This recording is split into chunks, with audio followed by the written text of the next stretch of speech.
So we're gonna start today's workout with some fire hydrants. So with these, I normally do 12 to 15, sometimes 10. It depends on how late I started my workout and how quick I need to, get in and go home, because sometimes I have other things to do.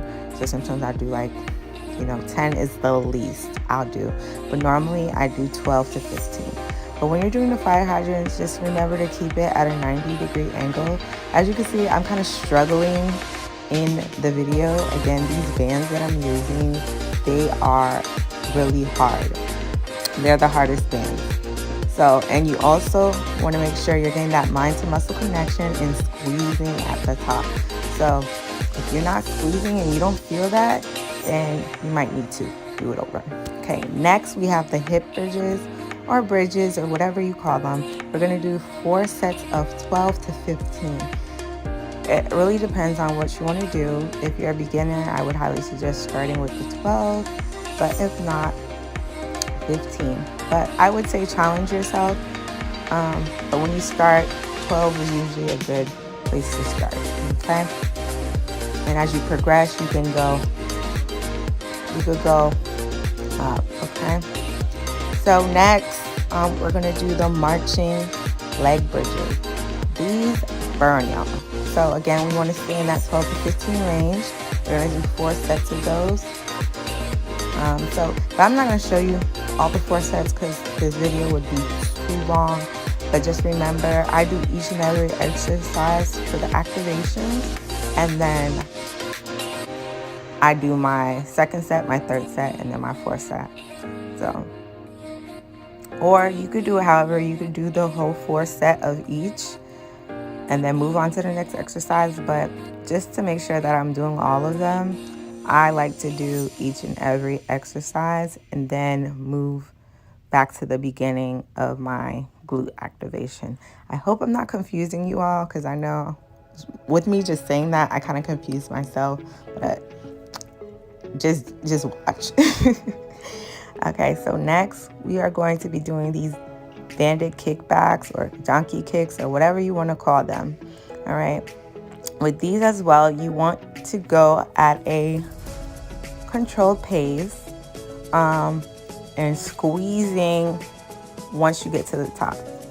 Okay, squeeze. Squeeze.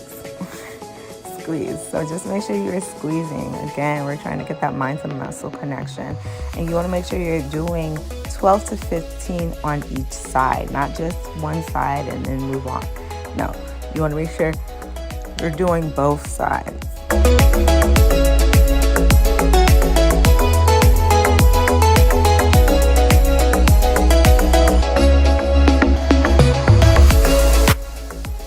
Okay, so now we're doing some Smith machine squats. Warm-ups, I usually start with 25 on each side, doing 12 to 15 reps. But for warm-ups, I'm sorry, I do as many as I can until I just get tired.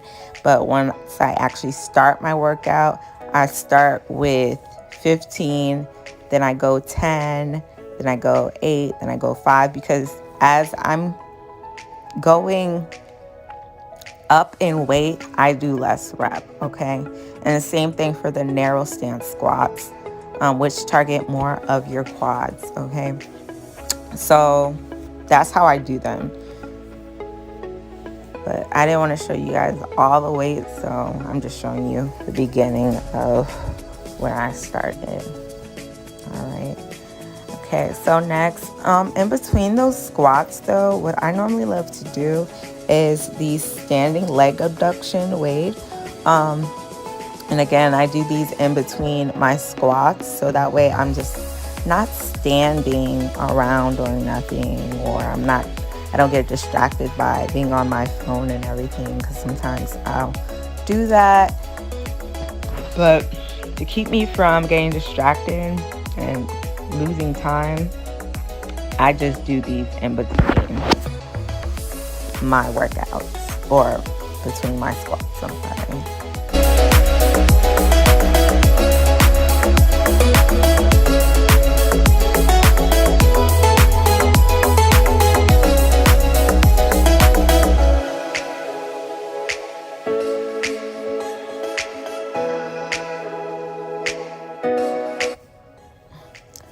next, I am doing some hip thrusts. When you do these, you want to keep your chin to your chest, and you don't want to be rocking your head back and forth.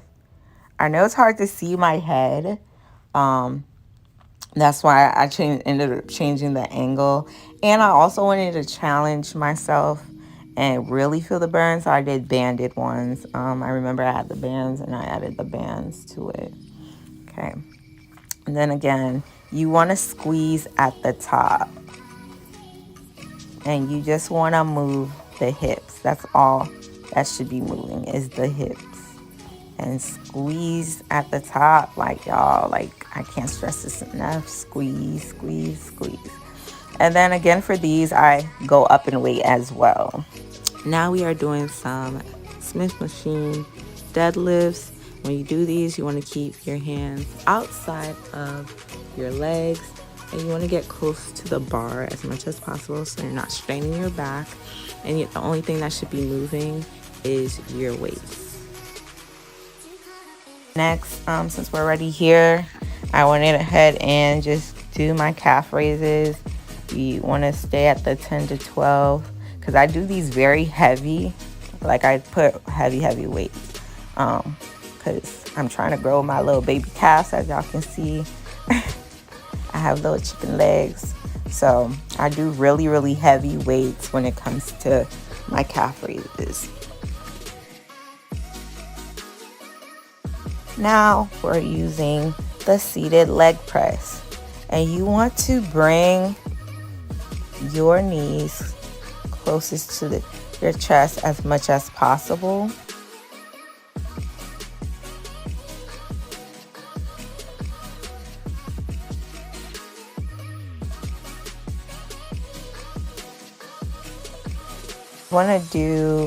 I normally do 20 with one plate on each side, so 45s on each side.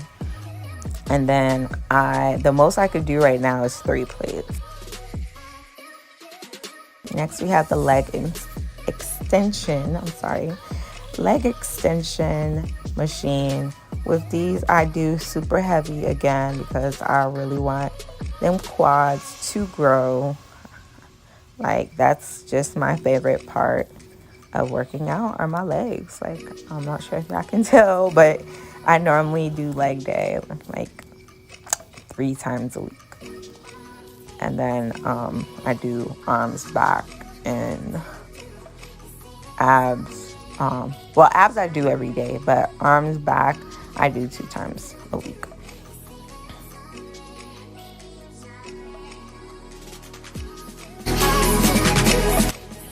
Alright, so now this is one of my favorite machines. It's the abduction machine.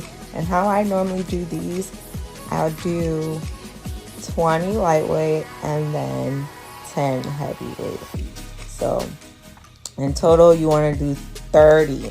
So it's 20 light, 10 heavy. That's 1 set, okay? Those are not 2 separate sets. It's 20 light, 10 heavy equals 1 set. As you can see, I'm going up and then I'm doing the 10. Okay, and make sure you are squeezing. If you are not squeezing, then you are not doing it right. Okay. And to end off the workout, I'm just ending it with some back extensions. You want to do these normal and controlled as well. I know I'm bobbing my head a lot. I don't remember doing that. It could be the angle that's making it look like I'm bobbing my head a lot, because I know I don't bob my head that much. But that's all I had for you all. Hope you guys watched the whole thing, and thank you for watching.